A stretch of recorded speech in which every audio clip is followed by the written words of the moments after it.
வணக்கம். விஜத் from Javadupatti Pudur. Power writer அப்படிங்கிற YouTube channel மூலமாக உங்களை மீண்டும் சந்திப்பு ரொம்ப மற்ற மகிழ்ச்சி. அத்தோட எங்கள் சேனலை சப்ஸ்கிரைப் பண்ணுங்க, பெல் பட்டன் அழுத்த மறந்துடாதீங்க. அத்தோட எல்லாத்துக்கும் ஷேர் பண்ணுங்க. அரசியலில் காழ்ப்புணர்ச்சி, எதிர்த்து பேசுவது, மற்றபடி மட்டம் தட்டி பேசுவது, பிறரை குறை கூறி பேசுவது, விமர்சிப்பது, இதெல்லாம் சகஜம்.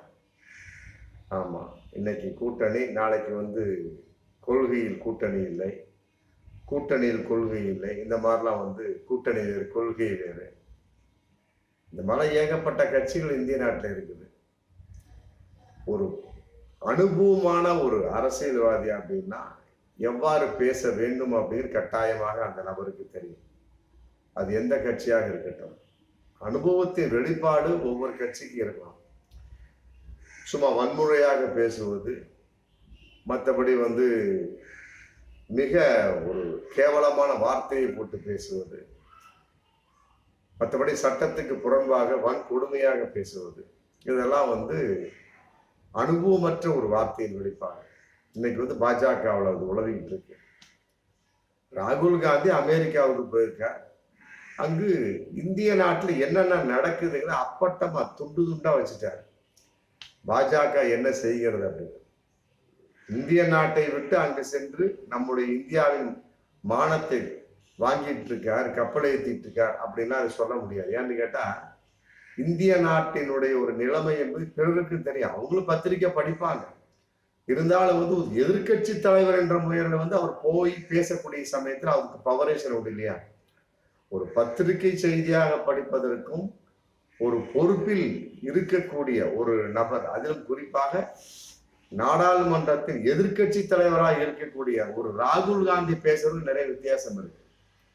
ஒரு சாதாரண ஒரு அப்ப சுப்ப பேசுறதுக்கும் ஒரு ராகுல் காந்தி பேசுறதுக்கும் வித்தியாசம் இருக்கு இல்லையா? அந்த வெளிப்பாடு தான் இன்னைக்கு பாஜகவினர் துடித்து கொண்டு இருக்கிறார்கள். என்னடா, நம்முடைய ரகசியத்தை எல்லாம் இந்தியாவில சொல்லிக்கிட்டு இருந்த ஆளு இன்னைக்கு வெளிநாட்டுல போய் சொல்லிட்டு இருக்காரு. நாளைக்கு வெளிநாடுக்கு போனா நம்முடைய நிலைமை என்ன மதிப்பு இருக்கும் அப்படிங்கிற மிக கேவலமான ஒரு பொசிஷன்ல இன்னைக்கு பாஜக இருந்துகிட்டு இருக்கு. அதன் அடிப்படையின் வெளிப்பாடா அவரு தன்னுடைய ஒரு நிலைப்பாட்டுல பேசுற எல்லாத்தையும் சொல்லிட்டு இருக்காரு. பாஜக இந்த மாதிரி மதவாத கட்சியாக RSS கும்பலாக செயல்பட்டு கொண்டிருக்கிறது. ஒரு குறிப்பிட்ட ஒரு மதத்துக்கு எதிராக செயல்பட்டு கொண்டிருக்கிறார்கள். மற்றபடி இடஒதுக்கீடு அப்படிங்க இன்னைக்கு போயிட்டு இருக்கு. ஒரு காலம் வரும், அதுக்கு தகுந்த தேவை இல்லாமல் போகும் அப்படின்னு சொல்லிட்டு, ஆனா இப்போதைய தேவை அப்படி அல்ல, இப்போதைக்கு இடஒதுக்கீடு கட்டாயமாக தேவை அப்படிங்கிற மாதிரி பேசியிருக்காங்க. இதையெல்லாம் திரித்து எந்த அளவுக்கு ஒரு மடைமாற்றம் செய்ய வேண்டுமோ அந்த அளவுக்கு வார்த்தைகளை மடைமாற்றம் செய்ய 1க்கு 2 இன்னைக்கு பாஜக இங்க இந்தியாவில் துள்ளிக்கிட்டு இருக்கிறாங்க. இதெல்லாம் எத்தனையோ விஷயமா ராகுல் காந்தி பார்த்து விட்டார், காங்கிரஸ் பார்த்து இருப்பார்கள். ஏன்னா இருந்தாலுமே கூட அந்த அனுபவம் இல்லாத ஒரு வார்த்தைங்கிற விஷயம் இருக்கு இல்லையா? அது பொதுவா பாஜகவில் ரொம்பவே அதிகம். இந்த பாலியல் வன்கொடுமையாக பார்ப்பது, அப்புறம் கட்சி அலுவலகத்தில் வரக்கூடிய ஒரு குறிப்பிட்ட நபர்களை கேவலமாக பேசுவது, மற்றபடி மதவாதமாக பேசுவது, இதையெல்லாம் பாஜகவுடைய வாடிக்கை. இன்னைக்கு ராகுல் காந்தியை வன்முறையாக பேசிட்டு இருக்காங்க. அமெரிக்காவில் பேசிய பேச்சுக்கு பதிலளிச்சுட்டு போ, உனக்கு தைரியம் தான் வார்த்தைக்கு வார்த்தை பதிலடி, அதை விட்டு போட்டு நாக்கை வெட்டுவேன் அப்படின்னு ஒருத்தர் பேசியிருக்காரு. அதாவது ராகுல் காந்தி நாக்கை அறுப்பவருக்கு 11 லட்சம் தருவாராம். மகாராஷ்டிரா MP சஞ்சய் கெய்வாட், பாஜகவுடைய மகாராஷ்டிரா MP கூறியிருக்கார், நாக்கை அறுத்து அதை கொண்டு வந்தவங்களுக்கு, அறுத்து வெட்டியவர்களுக்கு 11 லட்சம் கொடுப்பாராம். இது இவர் செய்யலாமே, பிறரை எதற்காக தூண்ட வேண்டும் அப்படிங்கிற விஷயம் இருக்கு இல்லையா? அதாவது அப்படியே ஒரு ஆள் நாக்கை வெட்டிட்டான்னு வைங்க, யார் என்னப்பா செஞ்சா எனக்கு தெரியாதுங்க. சஞ்சய் கெய்வாட் 11 லட்சம் தரேன்னு சொன்னார். அதனால ராகுல் காந்தி நாக்கை வெட்டிட்டு இந்தா புடிங்கன்னு போலீஸ்ல கொடுத்தாங்க. சஞ்சய் கெய்வாட் என்ன செய்வார்? இதெல்லாம் தேவையில்லாத தூண்டுதல் தானே. அந்த மாதிரி பேசக்கூடிய சஞ்சய் கெய்வாட் இவரே போக வேண்டியதானே, அந்த இவர் பேசிய அந்த காரியத்தை இவரே செய்ய வேண்டியதான். இவருக்கு தைரியம் இல்லைங்கிறப்ப பிறரை எதற்காக தூண்ட வேண்டும் அப்படிங்கிற ஒரு கேள்வி இருக்கு இல்லையா? அது மாதிரிதான் இன்னும் மிக மோசமான ஒரு சூழல். அதாவது வந்து அதே கெய்வாட் பேசியிருக்காங்க, என் நிகழ்ச்சியில யாரு ஈகாங்கரஸ்காரங்க யாரு கலந்து கொண்டாலுமே சரி அவர்களை கொன்று புதைப்பேன். பாருங்க, இதெல்லாம் வந்து கீழ்த்தரமான ஒரு பேச்சு என்பதெல்லாம் விட வன்முறையான ஒரு பேச்சு. கொன்று புதைப்பேன் அப்படின்னா அப்புறம் ஈகாங்கரஸ்காரங்க கையில என்ன அப்படியே தாமரப்பூ மின்னிட்டு இருக்குமா, இல்ல கையில எல்லாம் போய் பூ பூத்துக்கிட்டு இருக்குமா? அவங்களும் ஏதாவது பேசுனா அப்புறம் இது இந்திய ஜனநாயக நாடா இல்ல வன்முறை காடா? யோசிக்கணுமா இல்லையா? ஒரு காழ்ப்புணர்ச்சி இருக்கலாம். இவர் அவ்வாறு செய்து விட்டார், இவர் அவ்வாறு பேசிவிட்டார், பேசிட்டு போயிட்டே இருக்கு. நீங்க பேசக்கூடிய அளவு இதுதானா? அப்ப உங்க கட்சியோட நிலைப்பாடு என்ன? இந்த தமிழ்நாட்டுல பாருங்க, தமிழிசையே சொல்றாங்க, ஆமா குற்றவாளிகள் நிறைந்த கூடாரம் அப்படிங்கிறாங்க, அக்யூஸ்டனுடைய கூடாரம் அப்படிங்கிறாங்க. அந்த அளவுக்கு ஓப்பன் டாக்கா அவர் தமிழிசையே அந்த கட்சியில் எழுந்துகிட்டே பேசுறாங்க அப்படின்னா அப்ப தமிழக பாஜக மட்டும் இல்லை, மத்திய பாஜக இப்படிப்பட்டவங்க அதிகமா இருப்பாங்க பொழுது. நாக்கை வெட்டுவேன், கொன்று புதைப்பேன். அதே மாதிரி இன்னொன்னு பேசியிருக்காரு, அவருடைய பாட்டு இந்திரா காந்திக்கு நேர்ந்ததுதான் இவருக்கும் நேரும். இந்திரா காந்தி சம்பந்தப்பட்டவரை வந்து ஒரு சுட்டு கொலை செய்யப்பட்டார். எதற்காக? நாட்டுக்காக. ராஜீவ் காந்தி அதே மாதிரிதான், என்ன குண்டு வெளி தாக்குதல் ஏற்படுத்தப்பட்டு அவர் கொலை செய்யப்பட்டார். இதெல்லாம் வந்து நாட்டின் வெளிப்பாடு. இவர்கள் எதற்காக அதை சொல்ல வேண்டும் அப்படிங்கிற ஒரு கேள்வி இருக்குதா?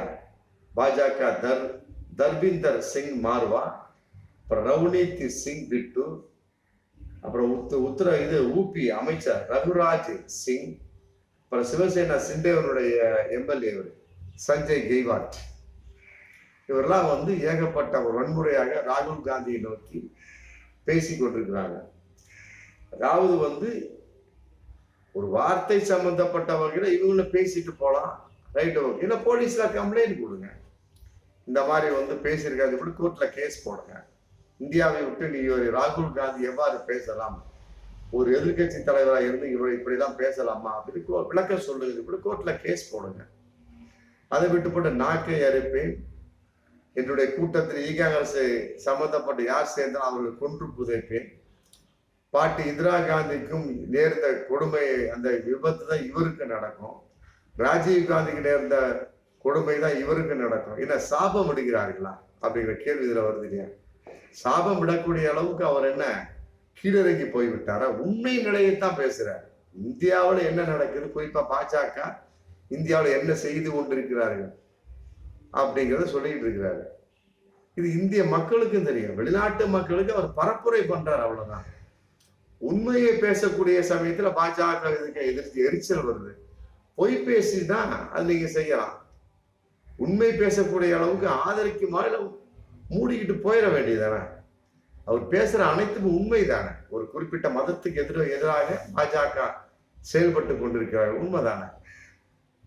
என்னென்ன மாதிரிலாம் மோடி நடந்து கொள்கிறார் அப்படிங்கிறது புட்டு புட்டு வச்சுட்டு இருக்காரு. இந்தியாவின் மானம் வந்து கப்பலேறவில்லை, மாறாக பாஜகவின் மானத்தை அமெரிக்க மண்ணில் இருந்து கூட ராகுல் காந்தி கப்பலேற்றி கொண்டிருக்கிறார். இவங்க நினைச்சிட்டாங்க பாஜகவை பத்தி பேசுற அப்படி இந்தியாவை பத்தி பேசியதாக அர்த்தம் கிடையாது. இந்தியா வேறு, பாஜக வேறு. இந்திய சுதந்திர தினத்துக்கு பாஜக ஒரு சொட்டு கண்ணீர் சிந்திருக்கிறதா, ரத்த சிந்தறது அப்புறம் தான். அப்படி இருக்கக்கூடிய சமயத்துல இந்தியானா பாஜக இந்தியா எவன் சொன்னாங்க? அதெல்லாம் கிடையவே கிடையாது. இந்தியாவை பற்றி அவர் மானபங்கமாக பேசவில்லை. குறிப்பாக இந்தியாவில் நடந்து கொண்டிருக்கக்கூடிய பாஜக ஆட்சி கிழிச்சிட்டு இருக்காரு இன்னைக்கு ராகுல் காந்தி. அதன் அடிப்படையில ஒருத்தர் நபர் வந்து பாஜக நபர் ராகுல் காந்தியோட நாக்க வெட்டுவேன், இந்திரா ஈகாங்கரஸ்காரங்க கொன்று புதைப்பேன், மற்றபடி பாட்டி இந்திரா காந்திக்கு நடந்த இவருக்கு நடக்கும், ராஜீவ் காந்திக்கு நடந்த இவருக்கு நடக்கும். ஒருவேளை வந்து நடக்குமோ நடத்துவார்களா அப்படிங்கிற கேள்வி இதுல இருக்கு இல்லையா? இந்த அளவுக்கு வன்முறையா பேசக்கூடிய, அப்படி பேசுறவங்கதான் காந்தியை சுட்டு கொன்றார்கள் அப்படிங்கிற விஷயம் அவங்களுக்கு இருக்கா இல்லையா? RSS காரர்கள் சுட்டு கொன்றார்கள் அப்படிங்கிற விஷயம் இன்னைக்கு போயிட்டு இருக்குல்ல. காந்தியுடைய நிலைப்பாடு வந்து கரம்சந்த் மோகன்தாஸ் காந்திக்கு ஏற்பட்ட நிலைப்பாடு ராகுல் காந்திக்கு ஏற்படுமா? அல்லது வந்து அவர்களால் ஏற்படாமல் வேறு யாரையும் இவர்கள் தூண்டி விடுவார்களா? இப்படிதான் பலவிதமான கேள்வி இருக்கு. அதனால வந்து இன்னைக்கு காங்கிரஸ் கட்சியோட பொதுச் செயலாளர், மற்றபடி பொருளாளர் அஜய் மக்கான் வந்து டெல்லி போலீஸ்ல வந்து கம்ப்ளைண்ட் பண்ணியிருக்கிறார். உண்மையில இதெல்லாம் வன்முறையான பேச்சு. இவர்கள் செய்ய போகிறார்களா? இவர்கள் தூண்டி விட்டவர்கள் செய்வார்களா? எதற்காக இந்த பேச்சு? நாளைக்கு ஒரு பிரச்சனை வரக்கூடிய சமயத்துல சந்தேகத்தின் அடிப்படையில அவர்களை அரெஸ்ட் பண்ணக்கூடிய, கைது பண்ணக்கூடிய அளவு வாய்ப்பு இருக்கு. இதெல்லாம் வந்து போலீஸார் வந்து ஸ்டோர் பண்ணி வைக்கிற இவரோட பேச்சையெல்லாம். ஏன்னு கேட்டா ராகுல் காந்தியோட நிலைமை வந்து இன்னைக்கு எதிர்கட்சி தலைவராக இருந்துமே போராட்டவாதியாக உண்மையிலே வந்து ஜனநாயகவாதியை போராடி கொண்டிருக்கிறார். அப்படி இருக்கக்கூடிய சமயத்தை வயிற்றெழுச்சின் காரணமாக மற்றபடி வந்து காழ்ப்புணர்ச்சி வெளிப்பாட பாஜக இப்படி பேசிட்டு இருக்கிறார். இதெல்லாம் வந்து மக்கள் பார்த்து கொண்டிருக்கிறார்கள். அதுல எந்த ஒரு மாற்று கருத்துமே இல்லை. உண்மையை சொல்ல சமயத்துல இவர்கள் எதற்காக வந்து கோபம் பொத்துக்கொண்டு வர வேண்டும் அப்படிங்கிற கேள்வி இருக்கு இல்லையா? அதனால வந்து பாஜகவை பேசக்கூடிய பேச்சுக்கள் எல்லாம் வந்து இதெல்லாம் வந்து உண்மையிலே வன்மையா கண்டிக்கத்தக்க ஒரு விஷயம். இன்னைக்கு வந்து அஜய் மக்கான் காங்கிரஸ் அவர்கள் வந்து போலீஸ்ல கம்ப்ளைண்ட் பண்ணிக்க, டெல்லி போலீஸ்ல அவர்களெல்லாம் அரெஸ்ட் பண்ண வேண்டும். குறிப்பிட்ட தர்மிந்தர் சிங் மார்வா, ரவுனீத் சிங் பிட்டு, ரகுராஜ் சிங், சஞ்சய் கெய்வாட்லாம் வந்து போலீசார கைது செய்யப்பட வேண்டியது. வன்முறையான பேச்சு, நீதியற்ற பேச்சு, கேவலமான பேச்சு. உண்மையிலே வந்து இது மனிதாபிமானமற்ற பேச்சு. அரசியல்வாதி என்ற அரசியல் செஞ்சுட்டு போங்க, வெட்டுவேன் குத்துவேன் நாக்கா இருப்பேன் அப்படின்னா. அதே மாதிரிதான் வந்து சேது சமுத்திர திட்ட வகையில வந்து கருணாநிதியை கூட சொன்னாங்க. ஆமா, ராமன் என்ன என்ஜினியரா சொல்லிட்டு கேட்டார். அதுக்கு வந்து கருணாநிதி கேட்டார். அதுக்கு வந்து அங்கிருந்து ஒரு குரல் வந்தது, கருணாநிதியின் தலையை வெட்டுவேன் நாக்கை அறுப்பேன் அப்படின்னு. அப்ப அதுக்கு கருணாநிதி சொன்னார், தலையவே வெட்டிட்ட அப்புறம் நீங்க எதுக்கு தனியா நாக்க வேற இருக்கணும்? ஏன்னா அந்த தலையில தானே நாக்கு இருக்கு. அந்த அளவுக்கு மூடர்கள் முட்டாள்கள் தான் இவர்கள் குறிப்பிட்டு சொன்னார். அதே மாதிரி உதயநிதி ஸ்டாலினுக்கு சனாதனத்தை பத்தி ஒழித்து எறிய வேண்டும் அப்படின்னார். அங்கிருந்து ஒரு சாமியார் வந்து 10 கோடி ரூபாய் தர்றேன் அப்படின்னு சொல்றாங்க. ஏன் இவர்களாக செய்ய வேண்டியதானே? அது ஏன் அடுத்தவனை தூண்டுறது? புரியுதா? உதயநிதி ஸ்டாலினோட தலையை வெட்டுபவர்களுக்கு 10 கோடி தருவ, நீ வந்து வெட்ட வேண்டியதானே? நீ வந்து செய்ய வேண்டியதானே? அப்ப தைரியம் இல்லாதவர்கள் பேசக்கூடிய கட்சியாகத்தான், தைரியம் இல்லாத இருக்கக்கூடிய கோழைத்தனமார்கள் இருக்கக்கூடிய கட்சியாகத்தான் இன்னைக்கு பாஜக இருந்து கொண்டிருக்கு. பிறரை தூண்டி விடக்கூடிய ஒரு கட்சி. அப்ப தைரியம் இல்லாதவன் தூண்டி விடுவான். உன்னால முடியுமா வந்து செஞ்சுட்டு போயிட்டே, அதை விட்டு போட அடுத்தவனை என்னை தூண்டி விடுற. திருடனை விட திருட தூண்டியவனுக்கு தான் வந்து தண்டனை அதிகம். அதனால வந்து இவர்கள் தண்டிக்கப்பட வேண்டும். ஆமா, இந்திய சட்டத்தின் அடிப்படையில் தண்டிக்கப்பட வேண்டும். அஜய் மக்கானுடைய கம்ப்ளைண்ட் ஏற்றுக்கொள்ளப்படும். அனைவரும், ராகுல் காந்தி யாரெல்லாம் வந்து வன்முறையாக பேசின அனைவரும் கைது செய்யப்பட வேண்டும் என்பதை இந்திய மக்கள் எதிர்பார்ப்பாக இன்னைக்கு இருந்து கொண்டிருக்கிறார். ஆமா, பார்ப்போம் மீண்டும் அடுத்த வீடியோ. நன்றி.